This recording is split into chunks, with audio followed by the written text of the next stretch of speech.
The Beef and Barnzy Show, brought to you by Bowlersmart.com, trusted by bowlers around the world since 2004.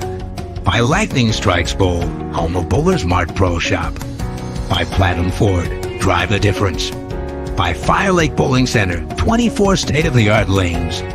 By True Grit Coatings, drive on our passion. By Road to Grip, king of them all. By 900 Global, striking worldwide.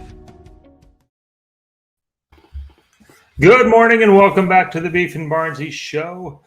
This week we have a recap of what's happened over the weekend. And as always, I guess I should say I am Barnzy and I'm joined by the unimitable Stuart Williams. How are you today, Stu? A little sick. Still kind of getting over the cold I had at the weekend. And so still getting over the ass whooping I took. So, yeah. I shot 635 in league last night, so that was super useful. So I'll announce it now, Carter. You're safe for another year.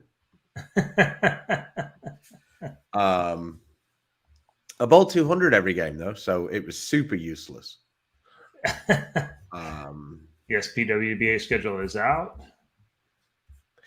You might be the only person who comes on this show, Nico, who cares. He is a true bowling fan of all levels. I like it. Thanks, Craig. Yes, there are evidently a few followers here in the chats. Oh, you bagger. The bagger. You bowled in that place.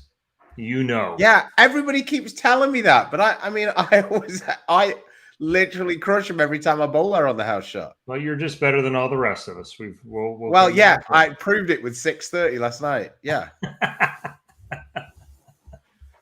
We've got the ultimate cliff of doom now on a Monday night. It's so funny watching it. The teams who bowl well the first game, 279, and then they're like 71 in the fifth the next game, and you're like, yeah, he just bowled worse. Well, we have a good guest here today. It's somebody that's a friend of ours, a local here. He has 10 regional titles. He has 13 SASPA titles, which is interesting at 29 years old that you can have 13 SASPA titles. He's an exempt player, obviously, for the last few years, a former teammate. Now he's bringing swag back, I guess.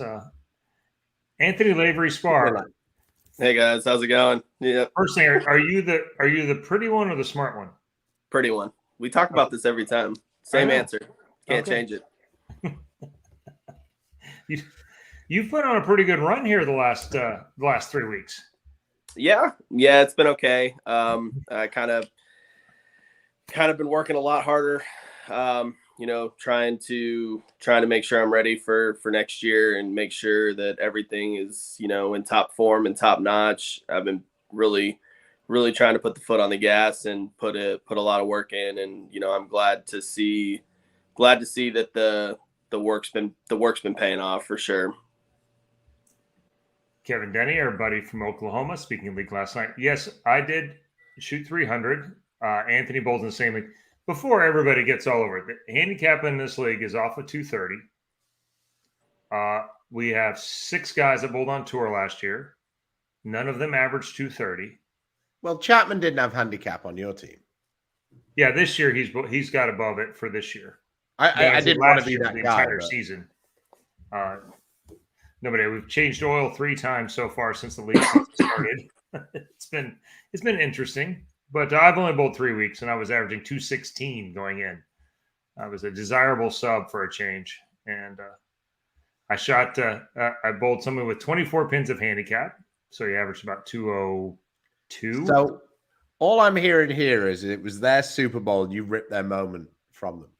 He used to be my insurance guy. So I stole that a long time ago when I took my business somewhere else, actually. But, okay. Jeff Potter, he went spare 10 bagger. He left the 4-9, and he did it before I ever got a chance to get up because Alan Riley bowls so freaking slow that I couldn't get up there to even. By so freaking slow, you mean he didn't strike? No, he's just slow. Mentally, physically, just slow. It just took his ball that long to get down there. They got 2 more shots in. He's a great team mascot, though. He was a team mascot. I like the way that he was Chapman's team mascot for a little while, and then migrated over to you guys when Chapman moved towards the lower half of the table. Day one, when they started going the wrong direction, he ventured to the other side of the bowling center to see how his Calcutta teams were doing. And then I was about to say he really didn't need to move far because they'd caught you guys. There were only a couple of pairs left of us. So, yeah. Well, in the meantime, while this was we were finishing game 2, and Anthony had bowled the blind team that night, so he was finishing his 800 game 3. Preach, Bob. Preach. If he had any integrity, he'd just say he didn't need it. Carry on. We've been doing the show for 2.5 years. If integrity is where your questions are at this point, then yeah, I mean that ship sailed a long time ago. Anthony had already shot 804, 806 last night, so maybe not. So this was game 3. His game 3, my game 2, because they bowled the blind.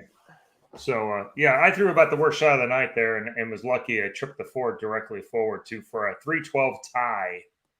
For those of you that love the handicap and the max score being above the max score, it was my first time I've done that.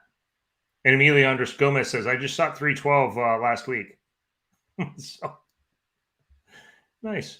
But yes, Anthony, along with everything else he's doing, he did shoot another 800 last night in league at Louisville, which there's generally not a lot of those in the season.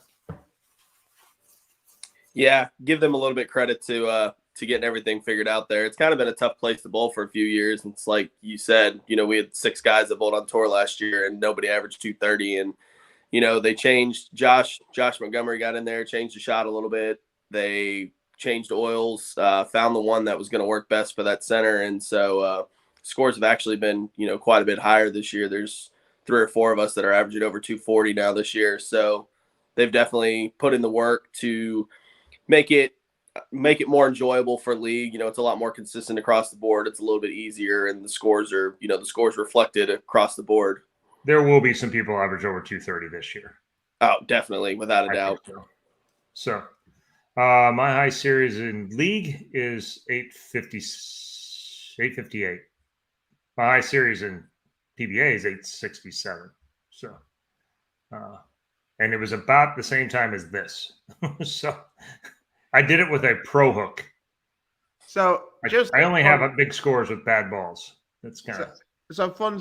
Isn't your high PBA score at Thunderbolt? Yeah, with an Eruption Pro, which is the same place as my high PBA score. And I don't think either of us are got that anywhere near the front of our list on places we want to go to bowl. It's the front of a list, all right. Yeah. If it was on fire, there ain't a hose coming anytime soon. No. I personally really like Thunderbolt. I'm just not successful there. It's like Indy. Yes. Like for me, Indy's like the devil. I think the place is cool. I just know a lot of good restaurants in Indy because I have a lot of free time when we go there. Thunderbolt's actually a great setup, and I love the history of the stadium in there and all that. I just haven't ever bowled any good in the stadium. I actually bowled pretty good in that main bay, but anyway, I digress. 3 weeks.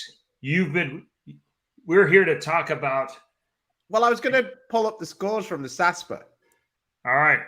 I just wanted to understand that people who don't know Chris think that, that there are certain, like when Chris is giving you a hard time, it's bad or whatever. The most annoying Chris is the one where he sort of tries to empathize with you and go, man, I feel like you bowled well. I didn't bowl that well. It's just, I was just bowling the senior section, right? We didn't bowl that different. Chris averaged 20 pins a game more than I did this weekend while saying, I wasn't that great. So just for the people at home watching, Chris went 299, 217. He changed sections of the center there. 268, 234, 225. So fairly disappointing, really, overall. Then he went 59, 79, 36, 45, 56 for a 251.8 average. So, Anthony, talk me through it. He went 10-0. No, I did not, Oh, actually. you didn't? You lost to Haugen? I lost to Becker. I flat 10, which also cost us a team point. You did. That's right. not what cost us the team point, but we can accept that as your answer. Well, if I'd have struck out, it wouldn't have mattered that Anthony scored 9 in the 10th. And So either way, we look at that one. But I think Haugen might beat me too when I look back at it. I think the 217 game was against Haugen, and I'm pretty sure. No, it wasn't. No, No? that was on 11 and 12. That was on 11 and 12. I bowled the left-handed kid that had the front 8, Monroe, and you bowled Andy Phelps, and you won that game. Oh, well, The reason why I remember that game is because it was the only time the entire weekend that we were ahead of you. Now, this is why I come to you and go, I didn't bowl that well. You want to find Anthony's score for me? Because he felt like he actually did struggle all weekend. Yeah, he bowled less than you. I don't think so. I did. I only he averaged bowled 70 245. Only 245. Okay. Yeah, he had 59, 26, 14, 48, 79, 66, 37, 14, 44, and 54, which was 24, 41, which was 77 less than you. Well, that was just the 10th frame in 2 games, and then he would have beat me like usual. Yeah, I'm just saying that, like, you clubbed them. Now, you represent. I think somebody might have beat you, but I don't. Anthony Thompson did. Yeah, Anthony Thompson, who's in as Anthony Williams. Yeah. Erin McCarthy beat all of you as well because they said that she averaged 438.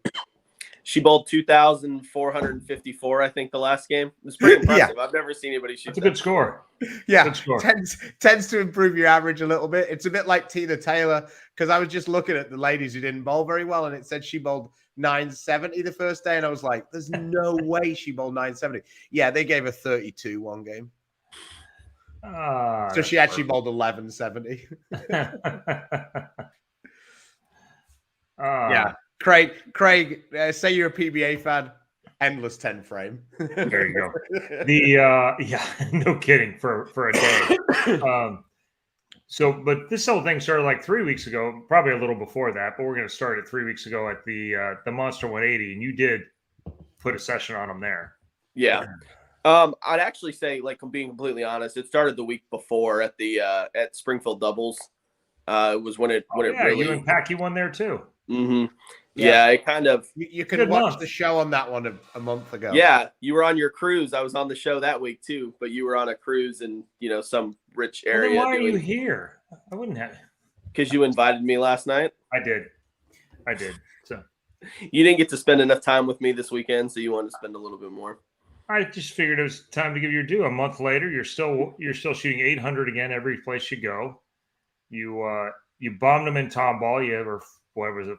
530 over for 8 there, or whatever it was. That was how I explained our scores, Anthony. Me and you had the same amount of 200 games, and give or take a pin, we had the same low game, and you beat me by 400. He did tell me that. He's like, now, I didn't bowl 190 clean like you did, but I also didn't bowl 889. I didn't even bowl 889 for 4, I don't think. So, yeah, it was a fun trip to Tom Ball. At least we got to come back in the same day. Yeah. At least you got to make it home.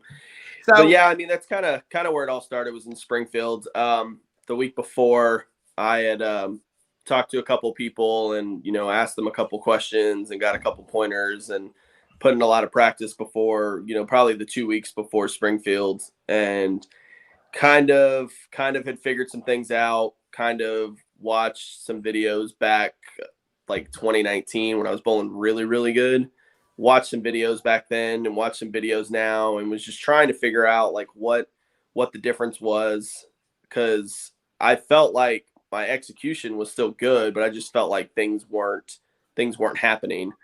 And so I went and drilled a few more balls, changed my fit just a little bit, and, like I said, I tried to watch, what I was doing when I was bowling, really, like basically when I felt like I was bowling my best. And so put a couple things together, talked to a couple different people, practiced a lot more in 3 weeks than I usually, I practice a lot, but practiced a lot in those 3 weeks, even more than I usually do. And saw some things really click in Springfield, and we were able to win that one. And then it's just really, really carried over to the next few weeks, just having a little bit more confidence in what I'm doing, and knowing, what balls to throw at what time, and still trying to learn the balls, and still trying to, figure out where everything fits, and, still trying to put everything together with the bowling balls, and still working on that too, and having a lot more confidence in knowing when to throw which one and what they do and things like that has really,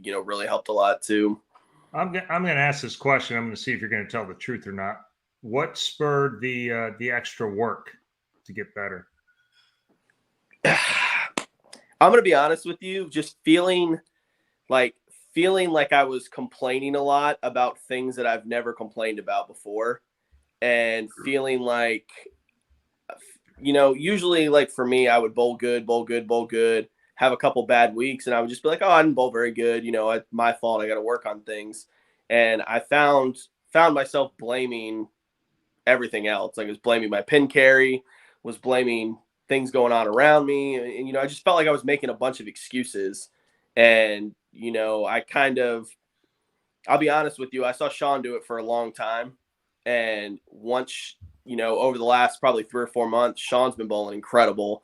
And I felt like a lot of it had to do with he started taking accountability for, bowling good. But when he bowled bad, it wasn't like, oh, woe is me, the world's ending, it's my, everything's against me and blah, blah, blah.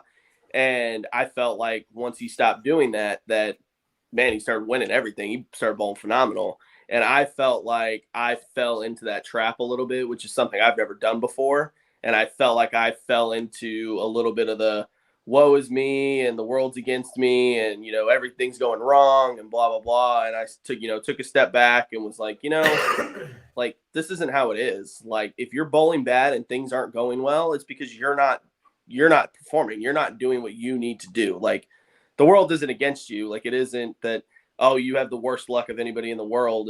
You're not doing what you need to do. It's at the end of the day.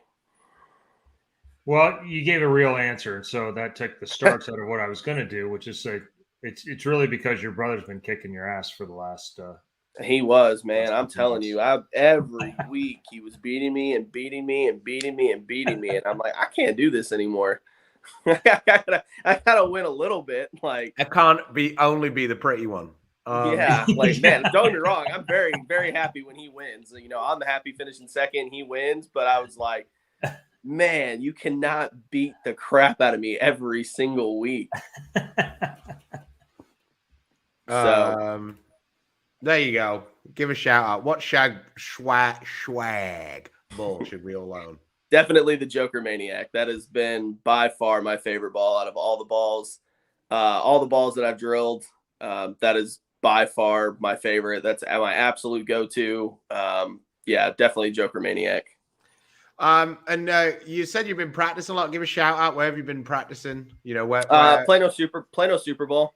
Plano Super Bowl is where I do most of my practicing and bowling at. Scott Craddock and Jamie Brooks and Butch Warren and Chris Warren now giving us access to practice in the pro shop. They take really, really good care of all of us over there. They let us come in and they let us practice. They'll run us a lane if they can, and we want to. So just big shout out to everybody at Plano Super Bowl for, not even this year, just for the last probably 10 years for really, really doing everything they can, for me. And, I know a lot of other people too, just to take care of us and let us practice and bowl and everything.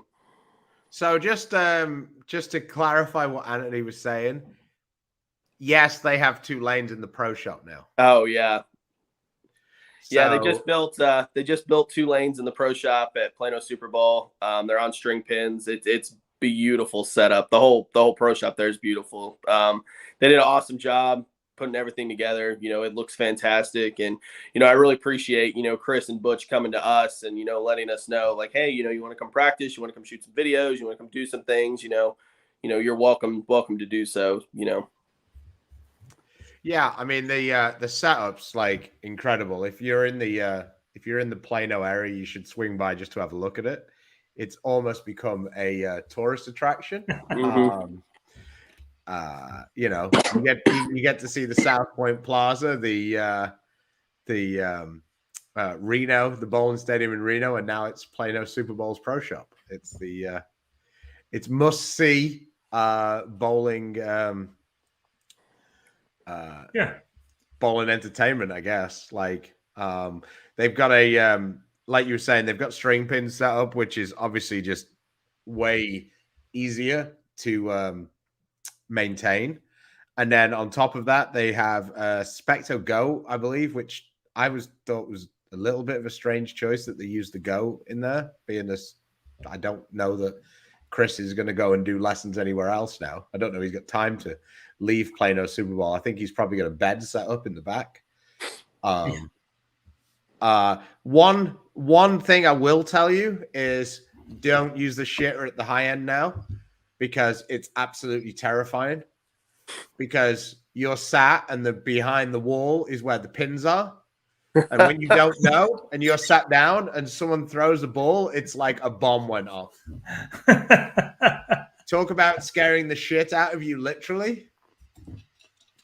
Yeah, I actually didn't know that. I don't think I've been in that one since they've finished it. I didn't even realize that was right behind the wall over there. There I was, just drove to Plano, sat down, boom. What? So yeah, just that's a public service announcement. Just be careful if you use the toilet at the high end at Plano now when people are practicing. Okay, least favorite place to bowl. Oh my God, Fort Sill. Like it when we go to the chat. These are always interesting questions. Fort Sill was going to be mine too. Taylor Tucky, Taylor Lanes. Probably my least amount of shows for a place I'd been to more than 3 times back in my first 15 years. I mean, here's the thing for me. Never bowl good there. Like, of all the other places,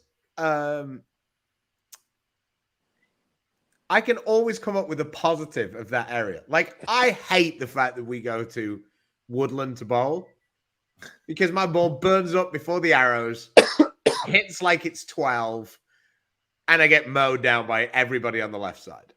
Like, but Indy as a place is fine. Right.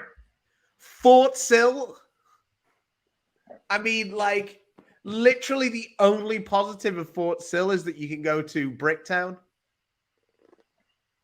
The Bricktown Brewery. That's the only positive. Like, it's not close to me. There's nothing there that's positive. No, they have a good golf course on base. I don't play golf. Like, it's just there's literally no positives of that one. And then on top of that, we play for 2,000 that I can't win.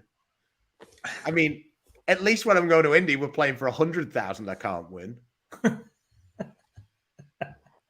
Stu comes out of the restroom, clean up in stall 3. It was a little like that, I'll be honest. Anthony, you Fort Sill, keeping pairs running there is a little tricky. You know, the thing that gets the biggest problem for me there is it's July in a metal building and they can't regulate the AC because it's on base. And it is just not fun. Degrees there. It's so hard. If it was, I think the experience for me there would be a lot better if it was in like November. I wish you'd have said if I was left-handed. If I was left-handed, that's the other problem too. It's not like I feel the same as Stu. It's like I can't even win there. So it's not like I'm going somewhere and I'm like, okay, I got a chance to win this week. Like I walk in there knowing I'm not winning. Like it will be very sad then when Mike Bailey finds out that we're probably not going back next year. Why'd you always pick on Mike? He has 3 titles there.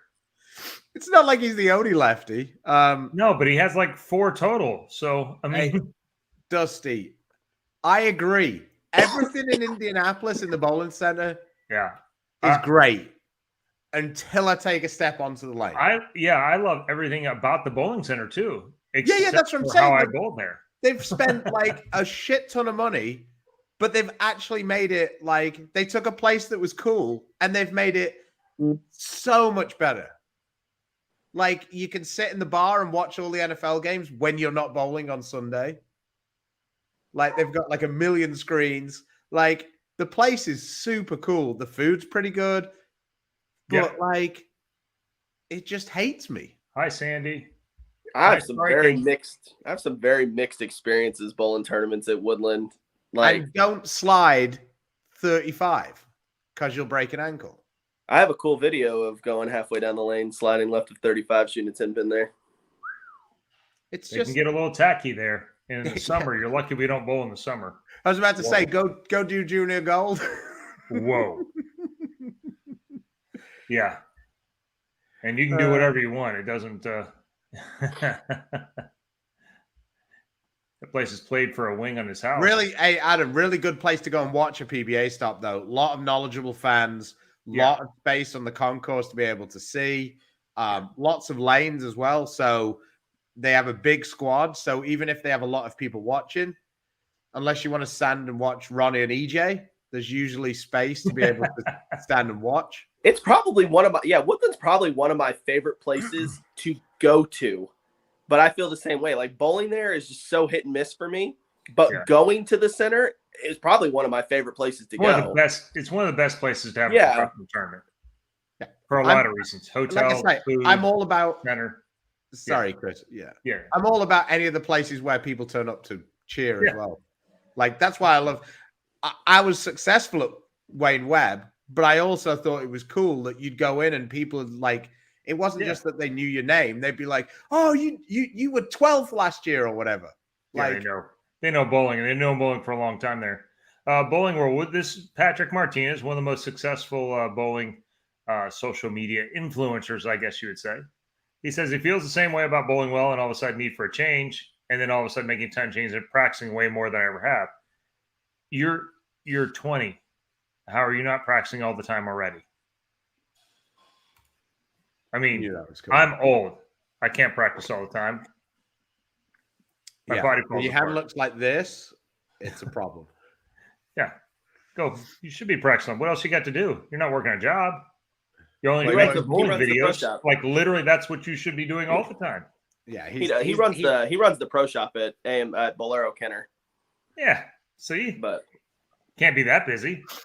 Get out there. And he's a professional TikToker too. I know.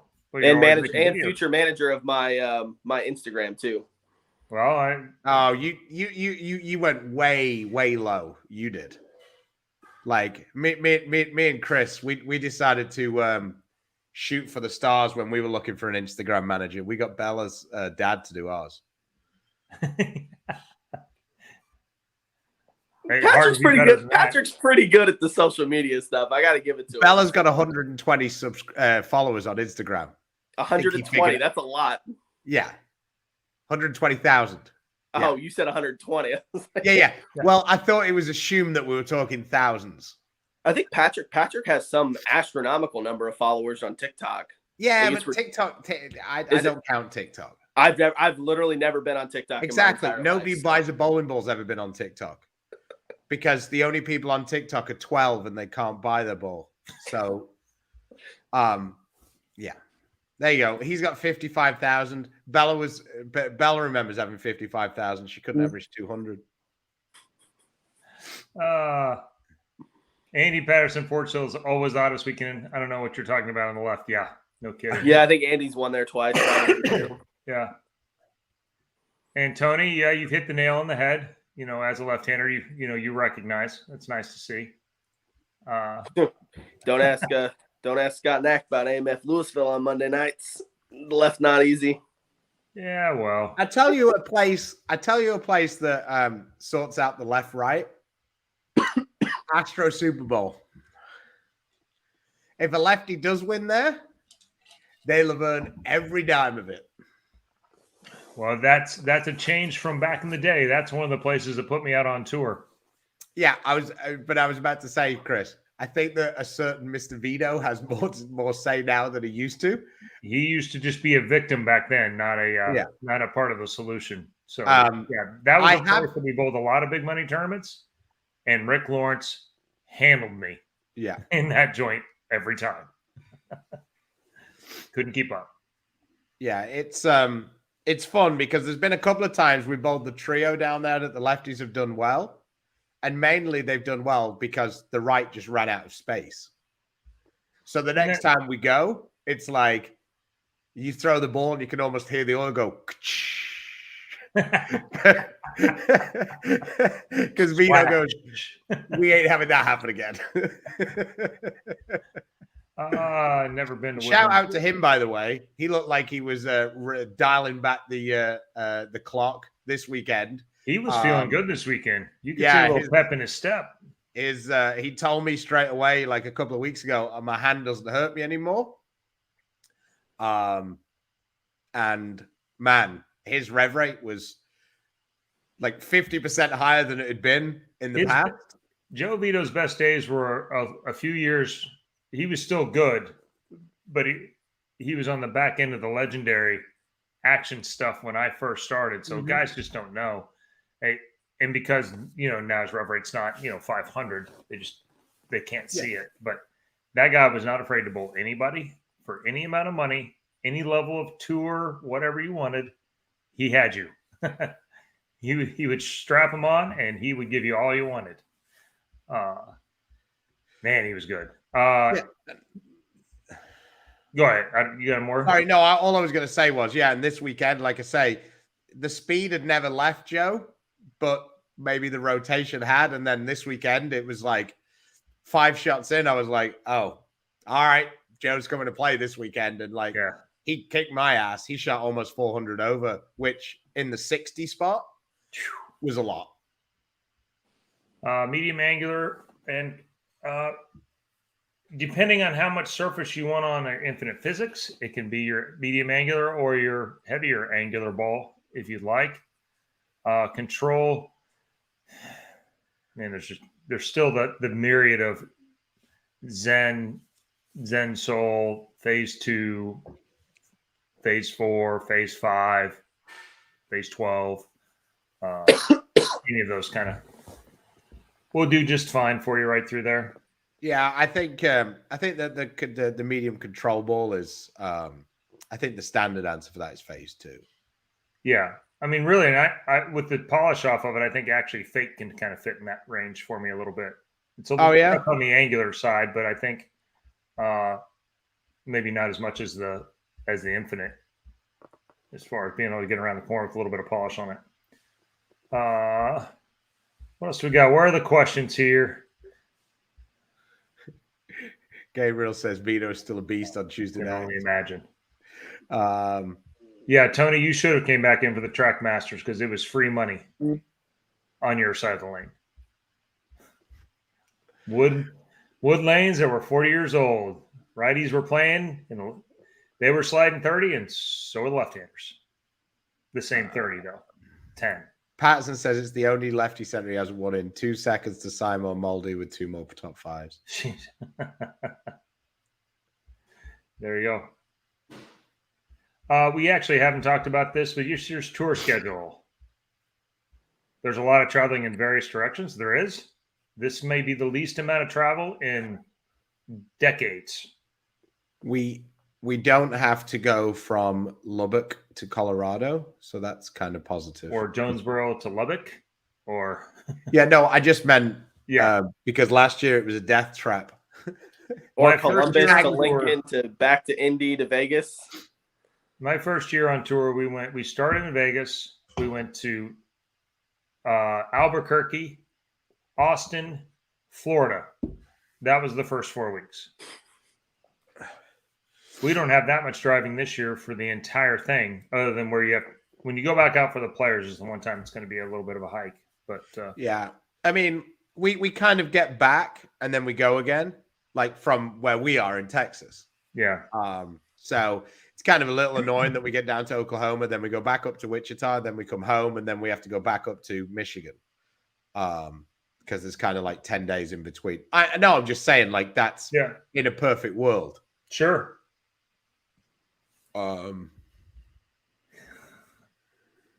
Yeah.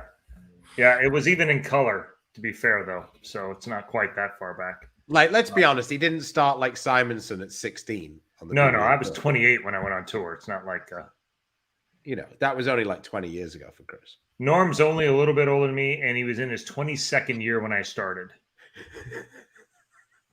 For reference, I'm in my 24th now.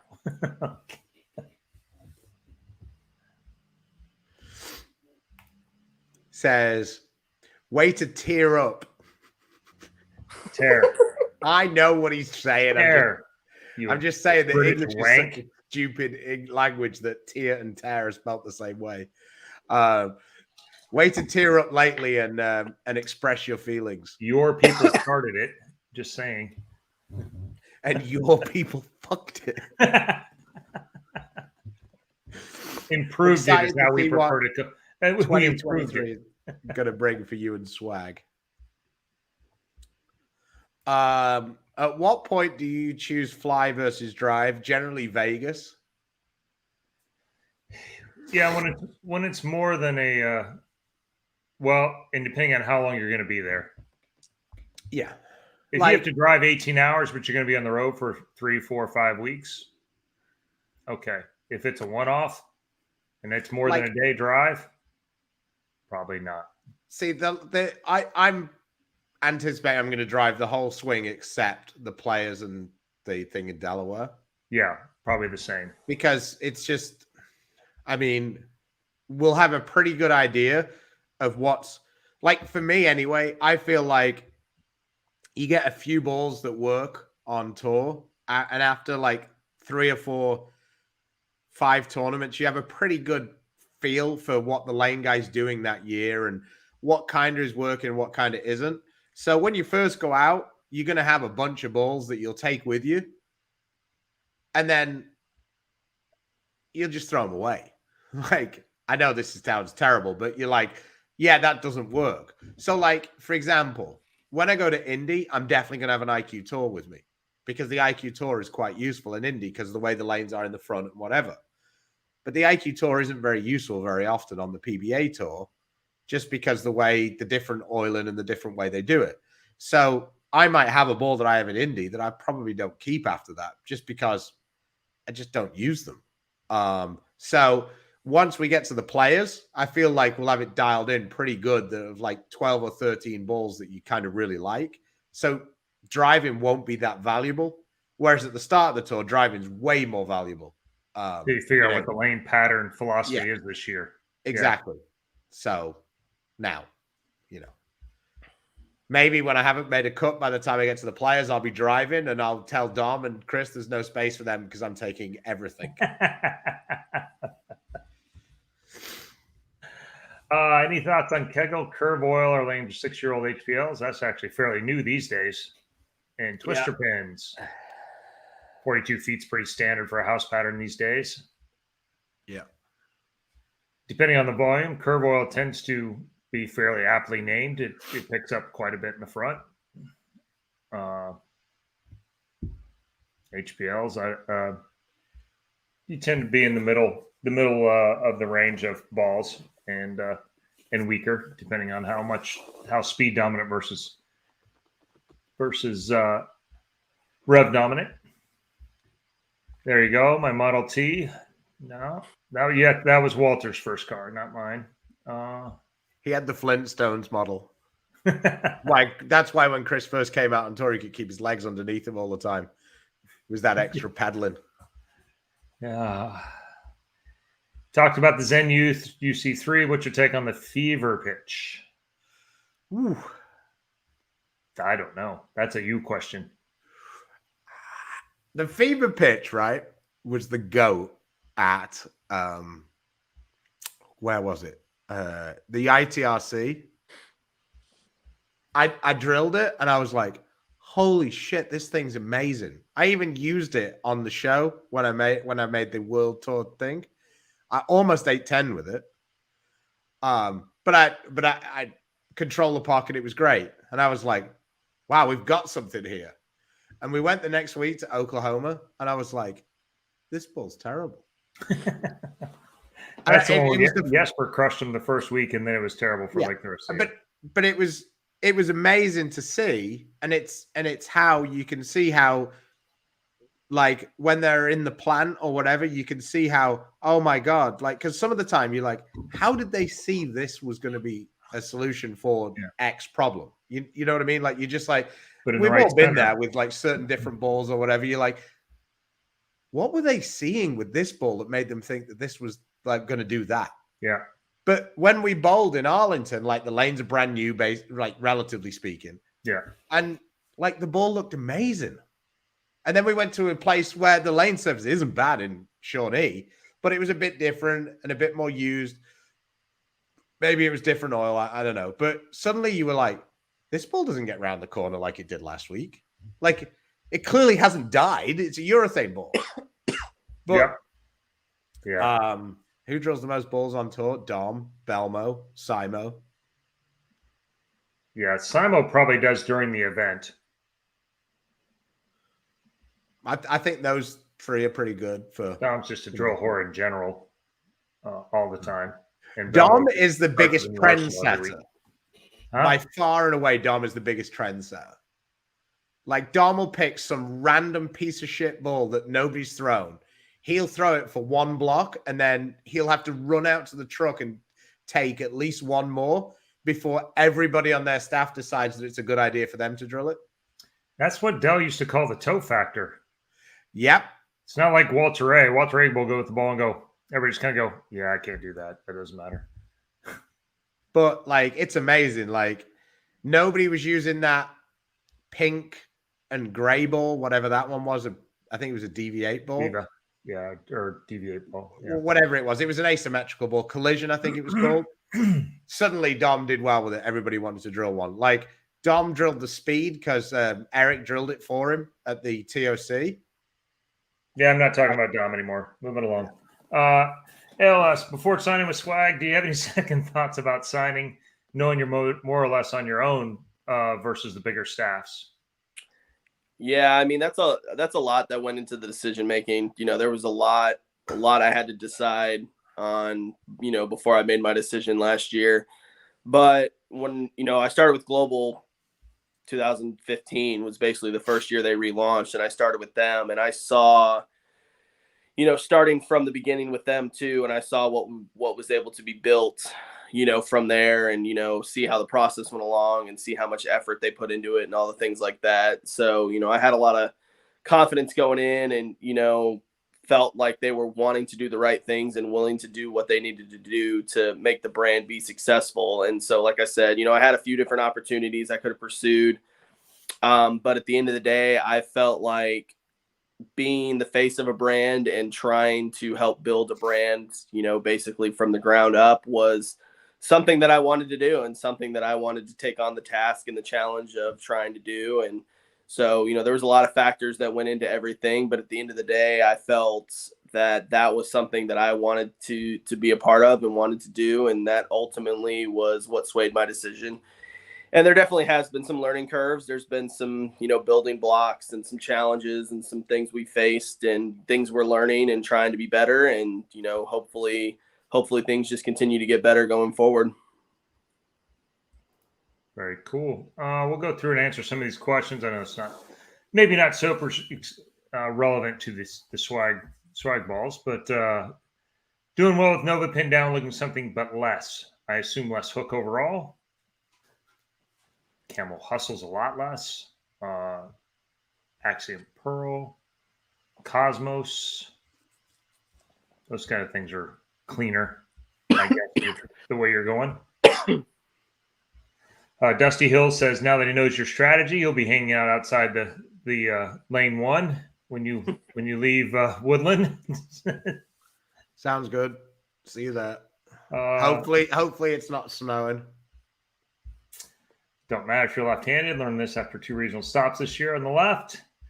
Purple Slammer. Let's see. Craig always has good stuff. Why is there need to travel with more than 6 benchmark balls to a tour stop along with your thumbs? You're going to drill a bunch of balls off the practice session read and then leave them when the term is over. You'd have to ask the guys to do that. Although, basically, Belmo shows up, drills an arsenal for when he shows up, and then adds to it. He actually doesn't. He doesn't actually drill a ton of balls, other than the fact that he shows up with none. He basically drills a fresh set every week. Yeah, or every little swing, I guess. I think he takes them from stop to stop once he goes. Yeah, I think he does, but I don't think they're the ones he uses. Really? Okay. I think it's more of a courtesy move. The only ball that Belmo always keeps hold of is his spare ball. That's it. Yeah. Like his spare ball and his pitch blacks. So, like, he was kind of annoyed when he had to get rid of his pitch black. That kind of irritated him a little bit. So he kind of went through a few pitch blacks. Then he was like, "Oh, Belmo doesn't like these pitch blacks." And then, like, about 2 weeks later, he was averaging 290 with them. Yeah, he found one that he did figure out how to make it do what he wanted to do. There you go, Stu. Good replacement for solid Axiom. There isn't a replacement for a solid Axiom. Like, I don't want to be an asshole about it, but there just isn't a ball with a cover that strong that's symmetrical right now. Yeah, a truth. She also don't. I guess, like, even a Zen Master, like, you can't get one now unless you find one. But It's like, probably even a Zen Master cover wasn't anywhere near as strong as the Axiom. Zen Soul's not. It's earlier, but not early enough for that. Yeah, like the Axiom was a really the Axiom was one of the ultimate COVID balls because we bowled the World Series, the one where it got stopped, and the Axiom was like amazing there. Like everybody used it, and then COVID happened, and it just those are balls that are great on tour that don't necessarily sell that well for league because they're big control balls. And it just had bad timing. The fact that happened. This is a Chris question because I don't use either of those balls. Yeah, it really depends. The idle synergy is much cleaner, and so unless you're really rev dominant and forward, I guess it's more forward. In general, the Zen Soul will be the popular answer there. I like the synergy a lot, but yeah, this is a good one. What do you think, Anthony? Who's your breakout star for 2023? Are we talking? I guess this is a tough question because I guess like I'm gonna give who I think is going to be the rookie of the year this year. So somebody new that's bowling this year that's gonna break it down into 2 breakouts. Rookie of the year. I'm gonna first time my too early rookie of the year. I'm gonna take Nate Stubler. I think he's a really good bowler. I've watched him bowl on some hard things. I think he's going to have a few really good weeks when the left is good. And I think he's going to be able to grind out well enough the weeks that the left isn't good. You know, I know we've talked about him a little bit at a couple tournaments, when Cam wasn't bowling with him. And I've watched him bowl, and I personally think he's a very good bowler. So I think for too early rookie of the year, that's who I'm going to pick. He did lead a regional last weekend. He ended up winning too. He did win the regional too. I didn't recognize any of the other names at the top, so I assumed they were also left-handed. But I didn't ever actually look at the field. I just happened to see a Facebook post that he won and that he led. So, and he led by quite a bit too. So yeah. I just think, I think some of those weeks that the left's good, I think he's going to be able to keep up with the really good left-handers, and I think he's going to be able to grind out good enough on the weeks it's not. And that's just a guy that sticks out for me. So he led by a little 465. That's not very many. That's not very many games. I'll take my Eric Jones every day of the week against your Nate Stubler. There you go. Every day and twice on Sunday. Eric was. Those were the 2 guys I had. It was Eric. It was Eric and Nate. And it's tough either way. But who's getting their first title this year? Me. There we go. I can't. What other answer am I supposed to give you? I can't. No, that's absolutely the answer you're supposed to give, but nobody ever wants to give it. Sure. I don't know. I think you can win. That's exactly the answer you're supposed to give. If you How can you have have more swag if that's not your answer? if you have more confidence in thinking of somebody else other than yourself when the answer is who's going to win a tournament, then you shouldn't be competing. Every tournament you go into, you should feel like you're going to win. Whether you do or not, it's a different story, but you should always when feel it's like at Fort Sill. except when it's in Fort Sill. You're not wrong there. I'm not going to get involved because I don't know any of the people. Like the soliloquy that you just gave for Nate Stubler does not match up at all with how I've seen him bowl. So I will. I've seen him bowl good when he's got it. Yeah, he looks like every other lefty. But I don't know. He shot a million under the 2 or 3 times I've seen him. Yeah, me too. Me and Chris are on the same plane on this one. Like, I mean, it came down to him and Eric because those are the only 2 I know, and it just like I don't know. I don't know.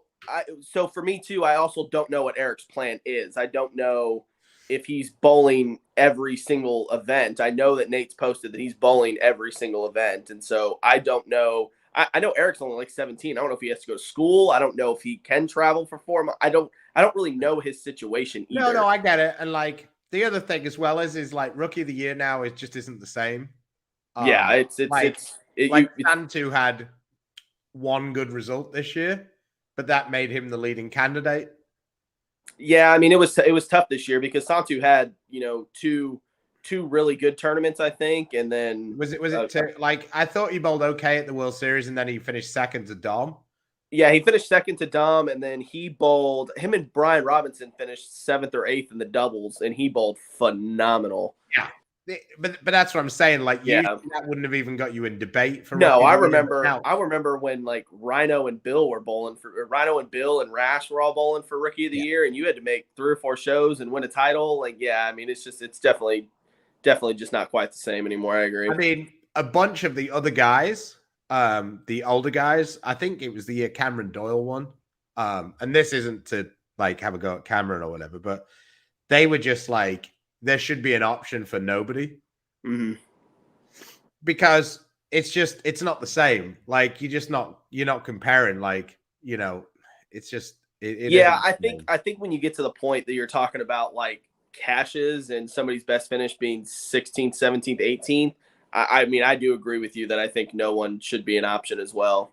But I definitely do last year. I think with the era that we're in now for it, I definitely think Santu actually had one of the better years in recent, winning Rookie of the Year in the recent last 4 or 5 years. He might not even qualify. He might have still been able to be a rookie for the next year. Yeah, he didn't. That was the other thing. He barely bowled any events. Yeah, he didn't bowl a ton of events, but when he did, he bowled really well. So, bowling world. Every time I've run into Dom, hey Dom, what have you been up to? Oh, I'm drilling a few balls real quick. We're just talking about dog situations. Yeah, we're just quickly talking about Rookie of the Year, and I was saying how there's been a couple of years recently where a few of the older players have been like, man, I wish there was an option that was like nobody. Like, not, I'm not being an asshole. I'm just saying that, like, it's hard to put in, like, like the year that, like, Bill won Rookie of the Year or whatever, and Rash won 2 titles or whatever. Right. Once we went to a more exempt field, the Rookie of the Year will be somebody who's done more things. Back when there was, some of the Rookie years in the 90s were guys, the Rookie of the Year, that's why it never translated real well, because guys who came out really early, the really good ones, and then it took them a little while. It would be somebody that was like 28, say when I went out, I was 28 years old, had a little more experience, so they bowled a little better, but their ceiling was way lower. Yeah. That might win the Rookie of the Year. That's why Albie and I were the only 2 for a while, and then Tommy. And I think now there's been a few more, but what I mean is like now there's so few guys who qualify as a rookie each year. Yeah, because you can't get there's so few tournaments. Like, because this year, like it was like Santu came second in one tournament and 8th in the doubles or something. Like, that wouldn't have even got him on the ballot in a bunch of the previous years. So, and that's not to pick on him. Like the year Cameron won, it was almost like he entered the most tournaments. What is a smoother ball than the pitch black? An older pitch black. Plastic. Mix. Yeah. It's probably the next step down from there. Because when you go to the fast pitch or something like that, it'll actually hook more when there's more friction, and then it will hook less when there's more oil. So. Yeah, I mean, smoother is just like so relative. I mean, like. Yeah. William Guy might finally roll over if AAJJ breaks through. Brad Miller get his first title. Then he'd be a half ahead of his partner. No. You can't use that one now. Sherman won a singles title this year. Oh, he did. Yeah, That's he won right. Cheetah. Yeah. Another half title. He ripped. Oh no, it was the lefty Kevin who ripped it out of AJ's hands. Oh yeah. This is a decent question. I don't really know yet. I mean, my heart says that just can't be a thing, but I don't see it. The one that went to classes at one time and believes in physics. But yeah, I don't know. Who would have thought that 11 pounds, 4 ounces would have been a thing for a while with the spinners? So there you go. I think this shows how hard it is for the transition from nothing to national tour, even from regional to national. I feel like it's been tough. Yeah, I mean, we have one of the best examples of all time. I mean, Nathan Bohr has 27 or 28 regional titles. He is a dominant player in the region, and in anything that's remotely hard, he is a favorite and has 2 TV shows, I think, on the national tour. And this is my description of the Zen U. With it, I want to do it as a T-shirt. Grabber in the front, banger in the back. What do you think, Anthony? Would that be a seller? I think it would. I think it absolutely would. Have you been bowling every stop? Yeah, I've bowled every stop for the last 6 or 7 years, and I'll be bowling every stop this year. Shawnee's probably my favorite place to bowl. There you go. Clinic's probably not much in the next 6 months because we'll be on tour here shortly. And Baker refuses to leave his lair. He has got it set up. Baker has been my partner in those deals for a long time, and he has now got a training center there that he is now Butch Harmon. And it's 140 a lesson, and he is busier than he has time or space for people. So, yeah. The odds, it seems like he's been on the list for a while now, which doesn't make it easier. I can guarantee you. I'd have him as plus 300. Well, it depends on which tour you're talking about, but I like where your head's at. AJ Chapman, will he get a title this year? Anyone? Bueller? No. Maybe. I mean, it's just so hard to say somebody's going to win is the problem. I mean, there's like 14 titles. Last year, Dom won 3 of them, Belmo won 5 of them, and Simon won 2 of them. That's exactly where I was getting at with that. It's so hard. It's so hard with 14, 15 titles given out. EJ not winning one last year? He won 2 doubles tournaments. 2 doubles. Okay. No, I'm just because he's in that mix every year. There's always at least one guy who wins their first title, like just the way it kind of works out. And that doesn't include Jesper and Jacob on the other side. Mm-hmm. Yeah. It's hard. And after a year like last year where they struggled, there's probably going to be some get back. Just the way it works. Yeah. And Nate Stubler.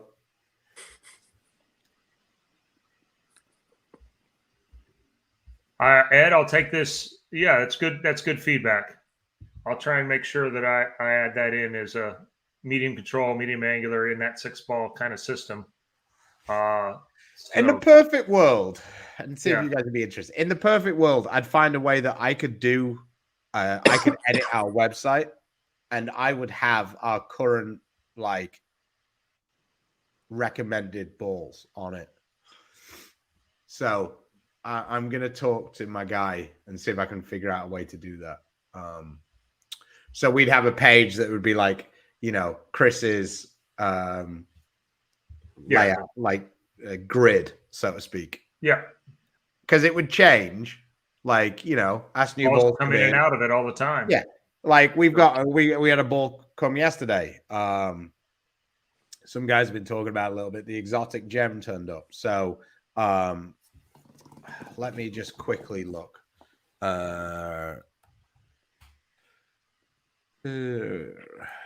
ball comes out on the 9th of December. So let me pull up a calendar. I think it's 3 weeks before that, right? Yeah. 1, 2. So videos will be able to go up on the 18th of this month. So what's that? Like 10 11 Friday, days? a week from Friday. Yeah. So yeah.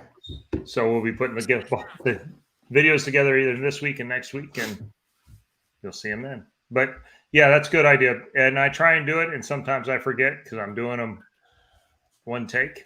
And my editor / videographer sometimes can only yell at me so much in the same day. So, but I'll get her on that to make sure I get everything in. And this is the kind of world we live in now, where it's really hard to win a title, and it's a legitimate question at the over-unders 3. To be honest, the over-under on 2 majors is usually the question for Belmo. Yeah, 1.5 is kind of where it lands almost every year. It's crazy. Strike and Sandy, yes, I'll be bowling both tours. I believe so, anyway. So, there used to be Lenny Baresh. BJ Moore. Yeah, most talented for sure. It's probably, let's see who else is in that group now. That's what I was trying to think of. I was Pops trying to think out of from time to time. I mean, Simonelli's sort of in and out. No, Simonelli's back being. Basically, what happened with Simonelli was his wife, they were waiting for his wife to finish her qualifications. Yeah, that's right. You're right. Now she's finished her qualifications. Simonelli doesn't have a worry in the world. So he's back to doing what he wants to do.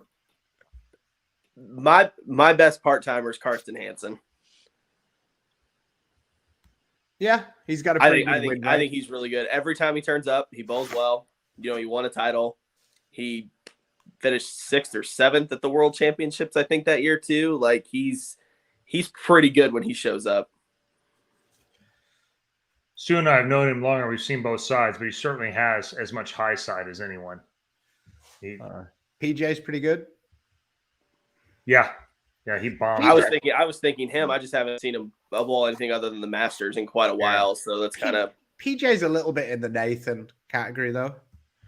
Yeah, he came out of college, super great pedigree. Came out, got kicked around for a little while. Smart guy, and found a way to make a lot more money doing something else.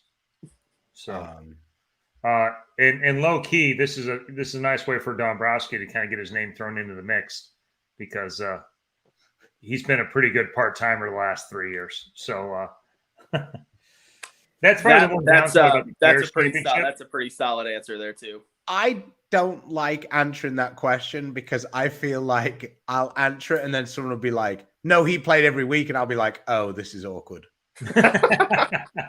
I'm not part-time. Yeah, like Nathan told Rash that he did. Rash told Nathan he didn't bowl all the time. And he literally had an argument with me, who lives in the same city as Nathan, and Maria, Nathan's wife, over whether Nathan was a part-time player or not. And I go, he literally bowled every event. No, he didn't. And Maria's like, yes, he did. And he's like, no, he didn't. And I'm like, Sean, you're literally having an argument with the guy's wife. See, that's why I picked Karsten, because I knew he was part-time. Dusty, this is a conversation that we've had several times, but I'm not sure we've had it on here. the number of tournaments to get to number of like Walter titles, isn't that a prerequisite? It's one of them, and should it really be? To some extent, probably yes. But the conversation has certainly turned, and I mean, Belmo's about as smart as it gets, or crafty as it gets. He turned that conversation to majors a while ago when it's pretty obvious that he wasn't going to have nearly as many chances as Earl, Walter, Roth, Holman, Parker, and he might still catch him. and I he think he's still gonna could. get there. It's just he just has to win at a clip that's absurd. Comparatively, I mean, he's like 17 short. Like Chris is really good. He would almost have to win as many tournaments as Chris has won in his life to catch Walter. yeah. And every year he wins 4, and it just seems like it never stops. That's why it's so. I mean, it's so hard to believe that, or bet against it, or believe he won't. But the because point every is, year you're like, he's 39. Like people There are- aren't winning 4 tournaments a year at 43. There are 2 guys under the age of 40 and barely that have more than 20 titles. Belmo and Tommy, I believe. Tommy's way over 40. Well, he had it at 40, I guess. He's not No, way over 40. Tommy's is he? like 43 now. Is he? Oh, so there's one guy. Yeah. Under 40. I mean, like legitimately, there's barely I guess he is 10. Yeah, it's 10 years. Yeah, you're right. So there's one guy. like One under guy the age under of 40 with more than 20 45, titles. It's hard to do now because the Like- good guys win, and there's not many others. I mean, Think not about many the guys other who have- chances. Think about the guys who have 10 titles. Like, it's just amazing. Like Simo, Troop. I guess Troop's close to 10, I think. I'm not sure he's there yet. DJ, Rash, Bill, Dom. Like, there aren't exactly like a shitload of them. And then if you go from that upwards, I mean, like, EJ's amazing. Like, EJ has 16 titles at 32. Yeah, Like, he's almost in the PBA and the Extra Frame Hall of Fame now. It's pretty good. I mean, the thing that what's his name? Brett Spangler said about EJ. That's the funniest thing I've ever heard. Is he goes, EJ's won titles with like 9 different people. He goes, that's a record that'll never be beaten. Because he's got like the Lucy like twice with 2 different people. He's got the doubles. Then he won the 4-man team, like the 5-man team. So he's The one like, time it was a title. yeah. So he's like won title. He's given titles to like 8 different people or something. It was pretty funny. So he's really got 4 half titles and a fifth of a title in there too. So, I just find it funny, like with EJ, like the amount of people who watch at home who are like who watch bowling but only watch on TV and don't pay any attention to anything. yeah. And they're like, man, this EJ guy's on a lot. And then they go, he's won 16 times. They're like, no, he hasn't. I've watched every PBA show for the last 15 years. There's no way. Yeah. At one point, he had more titles than shows on TV. He's like I said, EJ's fantastic. No, Like, and we like to give him plenty of hard time, but he owns it. He owned the fact that he was in an era where they were bowling a lot of the shorter format things, and he won majors and those for. But just like think 8 about years. how many times EJ's lost to Belmo. Yeah, he makes a lot of major telecasts. Makes a lot of telecasts, period. But Like he's probably lost to Belmo 4 or 5 times. Like late on in tournaments. mhm. Like he yeah. I think Here's a EJ's guy that going to throws get it to pretty 30 titles. That's a guy that Never throws won. pretty good. So Yeah, right. Ray's pretty good, but like his schedule's never going to match up for the tour season. he did more. Yes, he is part time. They have a restaurant and some other things. So.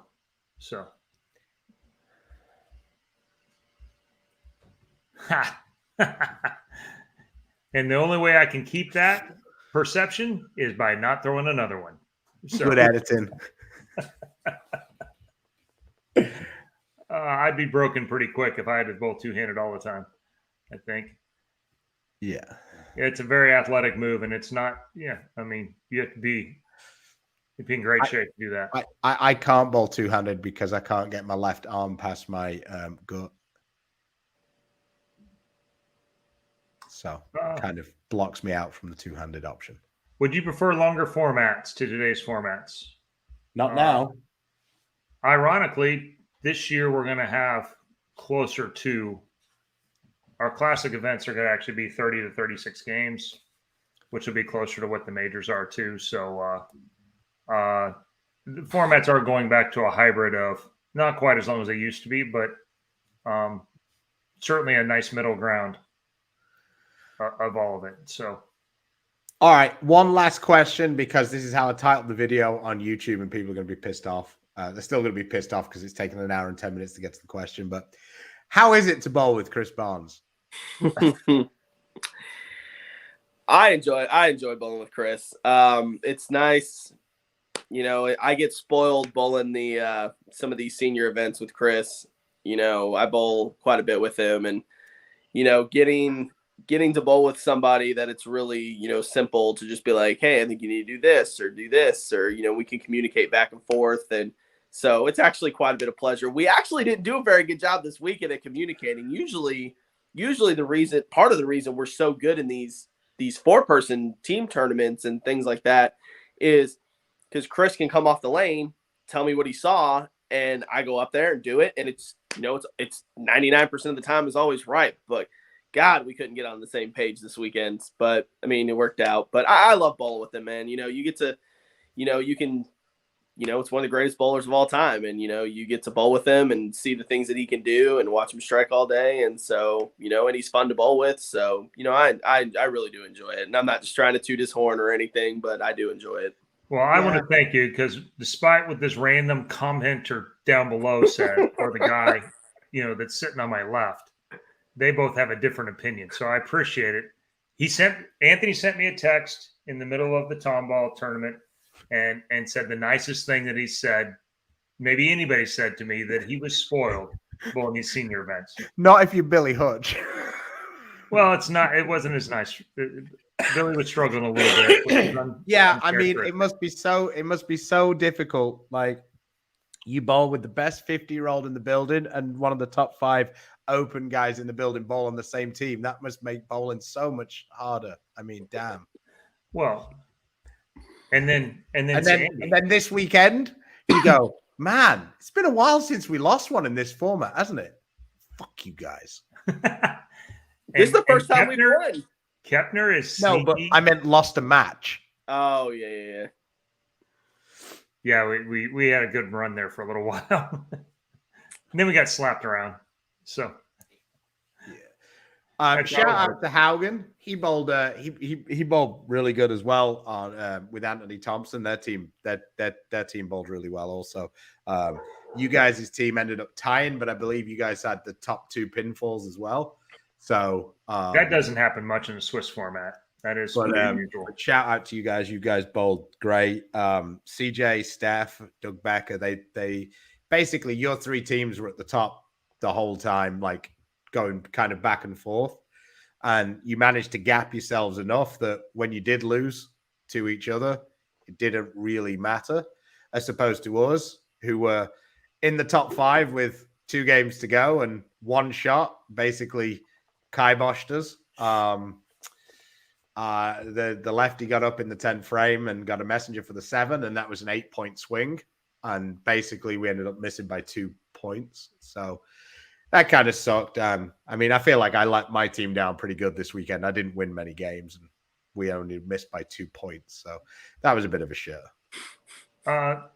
Actually, we don't, which is ironic because he is my absolute GM for every SASBA, which is over under 50 thing. He always knows when they are way before me. He has way more SASBA titles than I have by a mile.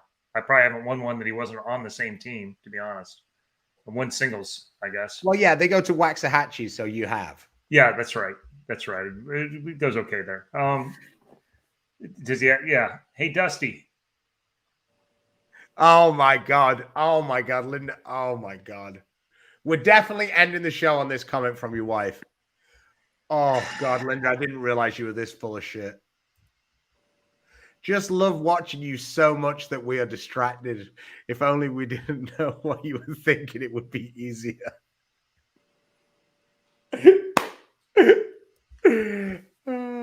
The first part of it, and then she slams you with the second part of it. Yeah. With that, we're turning off comments now.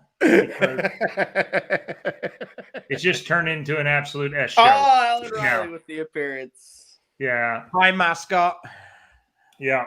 I bet you're a Cowboys, Lakers, Yankees fan. All right, Anthony. Anybody you'd like to thank or shout out there?